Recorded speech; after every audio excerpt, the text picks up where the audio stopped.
यदि आप हाउसवाइफ हैं और चाहती हैं समीक्षा अधिकारी, सहायक समीक्षा अधिकारी परीक्षा में सफलता प्राप्त करना है, तो निश्चित रूप से आप अपने सपने को साकार कर सकती हैं। सबसे मूल कारण है फ्रेंड्स कि बहुत सारी ऐसी महिलाएं हैं जो ऑलरेडी हाउसवाइफ थी, 2 बच्चों की माँ थी, और बहुत सारी ऐसी महिलाएं हैं जिनकी शादी हो चुकी थी, और बहुत सारी ऐसी महिलाएं हैं जिनके शादी के हुए लगभग 10 साल हो चुका था।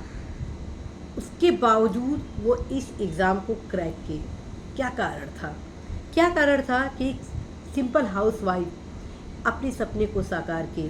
क्या कारण था कि एक हाउसवाइफ अपनी सारे दैनिक दिनचर्या को करते हुए अब परीक्षा में सफलता प्राप्त की? उसका मूल कारण था रणनीति। जी हाँ फ्रेंड्स, उसका मूल कारण था रणनीति। यदि आप हाउसवाइफ हैं और चाहती हैं कि समीक्षा अधिकारी, सहायक समीक्षा अधिकारी परीक्षा में सफल होना, तो आप भी सफल हो सकती हैं। मित्रों, आप सभी को बताना है कि हमारे सचिवालय में बहुत सारे ऐसे हाउसवाइफ महिलाएं थी जो इस एग्ज़ाम में क्रैक की और सफलता के साथ आप सभी के बीच उत्तर प्रदेश सचिवालय में समीक्षा अधिकारी, सहायक समीक्षा अधिकारी पद पर कार्यरत है। लेकिन आप सभी को बताना है कि वे महिलाएं रणनीति बनाएं। जी हाँ, वे महिलाएं रणनीति पर बनाई। जब मैं उनसे बात करती हूँ कि किस प्रकार से आप सभी ने इस एग्ज़ाम की तैयारी की, पूरे घर गृहस्थी को देखते हुए, बच्चे को देखते हुए, पता चला कि यहाँ पे ये काम हो रहा है, वो काम हो रहा है, उनके द्वारा स्वयं बताया गया कि मेरे द्वारा किस प्रकार से सुबह के समय को चुराया जाता था, किस प्रकार से शाम के समय को चुराया जाता था, किस प्रकार से दोपहर में जब सभी लोग सोते थे उस समय मैं नहीं सोकर इस एग्ज़ाम की तैयारी करती थी। किस प्रकार से संडे और सैटरडे को जब सभी परिवार के लोग एकत्रित होते थे, उस दौरान भी हम सभी द्वारा एक समय को चुराते हुए पढ़ाई किया गया। तो क्यों नहीं आप भी वो काम कर रही हैं? क्यों नहीं आप स्पेशल रणनीति बना रही हैं? कुछ भी असंभव नहीं है। जैसे मान लीजिए आपके हस्बैंड सर्विस कर रहे हैं, ठीक है, आपके घर में सभी लोग हैं, लेकिन दोपहर का एक ऐसा वक्त होता है जिसमें आपको पर्याप्त समय मिलता है। आप ये भी ध्यान रखिए, 3 ऐसा समय होता है जिसमें आपको अच्छा खासा समय मिलता है। वो 3 समय कौन सा है, ये मैं बता रही हूँ उन सारी महिलाओं से बात करके जो ऑलरेडी हाउसवाइफ थी और तैयारी की और आज इस एग्ज़ाम को क्रैक किए। 3 समय है सुबह। जी हाँ, जब सभी सोते रहे वो महिलाएं जागकर, वो हाउसवाइफ जाकर इस एग्ज़ाम के लिए तैयारी की।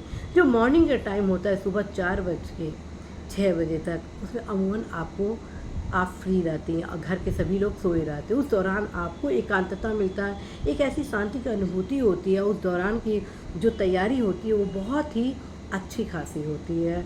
आपका जो पढ़ाई के प्रति जो संकेंद्रण होता है वो काफ़ी अल्टीमेट होता है। तो आप सुबह 4 से 6 बजे तक अवश्य ही अपने टाइम टेबल को क्रिएट करें। जी हाँ, अर्थात आप एक इस प्रकार से टाइम टेबल बनाएं कि 4 से 6 बजे तक आप प्रीवियस ईयर के पेपर को ही बस लगाएं। जी हाँ फ्रेंड्स, मैं फिर से बता रही हूँ, यहाँ साथ में मैं आपको रणनीति भी बता रही हूँ कि कैसे आप इस एग्ज़ाम की तैयारी कर सकती हैं। सिलेबस के साथ मैं यहाँ पे कवर कर रही हूँ, टाइम टेबल भी बता रही हूँ, स्ट्रेटजी भी बता रही हूँ और सारे सब्जेक्ट को कवर करा रही हूँ। कैसे, देखिए, आप सुबह 4 से 6 बजे तक आप कुछ ना करें, बस प्रीवियस ईयर पेपर को लगा लें।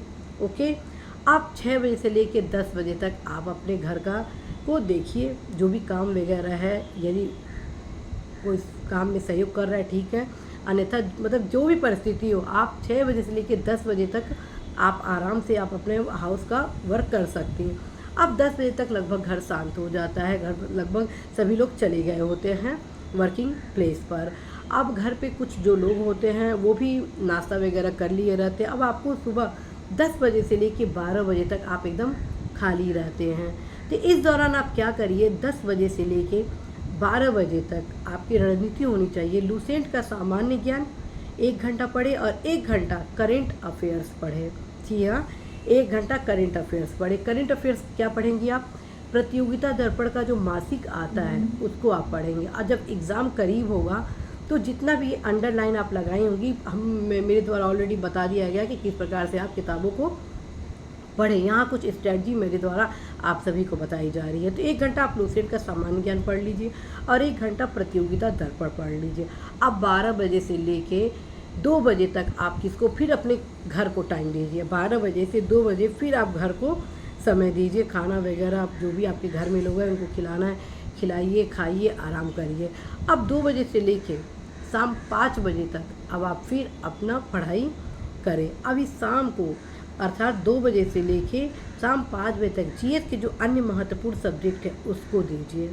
ओके, जीएस के जो अन्य महत्वपूर्ण पोर्शन है उसको आप दीजिए। अब आप शाम को 5 बजे से लेके 7 बजे तक क्या करें कि आराम से फिर परिवार को समय दीजिए। लोग आ गए होंगे घर पे, उनको चाय पानी वगैरह जो भी देना है दीजिए, एंजॉय करिए। और चूँकि जब आप तैयारी करती है तो घर वाले भी बहुत ज़्यादा उम्मीद नहीं करते, वो खुद आपको सपोर्ट करेंगे कि आप पढ़ाई करिए। अब आप क्या करिए, 7 बजे से लेकर 8 बजे तक हिंदी को पढ़िए। जी हाँ, हिंदी की तैयारी करें क्योंकि उसमें आप चाहेंगी तो मैथमेटिकल नंबर ला सकती हैं। ठीक है, तो अब आप इसमें क्या करें, हिंदी को तैयार करें। अब आराम से 7 बजे से आप क्या करें, 10 बजे तक फिर आराम से आप अपने घर गृहस्थी को देखिए। 10 बजे से लेकर 11 बजे तक क्या करिए, आप जो भी किताबें पढ़ती हैं, जो भी अंडरलाइन लगाई रहती है उसको आप ज़रूर जितनी टिक लगा हुआ समरी है उसको रिवीजन करें। निश्चित रूप से आप सभी सफल होंगे। इस स्ट्रेटजी को फॉलो करें, आप अवश्य सफल होंगी। और फ्रेंड्स, आप सभी के लिए मेरे द्वारा लगातार क्लासेस लाया जाता है और स्पेशल तौर पे उन सभी लोगों को कवर करने का प्रयास किया जाता है जो विभिन्न प्रकार की चुनौतियों का सामना कर रहे हैं और चाहते हैं कि इस एग्ज़ाम में सफलता प्राप्त करना। आशा है, विश्वास है कि आप इस रणनीति को अपनाएंगी और रणनीति को अपनाने के पहले आप अवश्य ही दृढ़ संकल्प हो लें कि आपको इस एग्ज़ाम में क्रैक मतलब सफलता प्राप्त करना ही करना है। और इस चीज़ को अपने हस्बैंड से ज़रूर बताएं, अपने सास ससुर से ज़रूर बताएं। डेफिनेटली है कि आपको सपोर्ट मिलेगा ही मिलेगा, हमको पूरा भरोसा है फ्रेंड्स। और क्या अन्य समस्याएं आपको आ रही हैं पढ़ाई में, वे आप बताइए। निश्चित रूप से मेरे द्वारा आप सभी को कुछ ऐसे व्यवहारिक मार्गदर्शन प्रदान किए जाएंगे जो ऑलरेडी लोगों द्वारा अपनाए गए हैं और उन चुनौतियों को दूर करते हुए उनके द्वारा सफलता प्राप्त की गई है। All the best.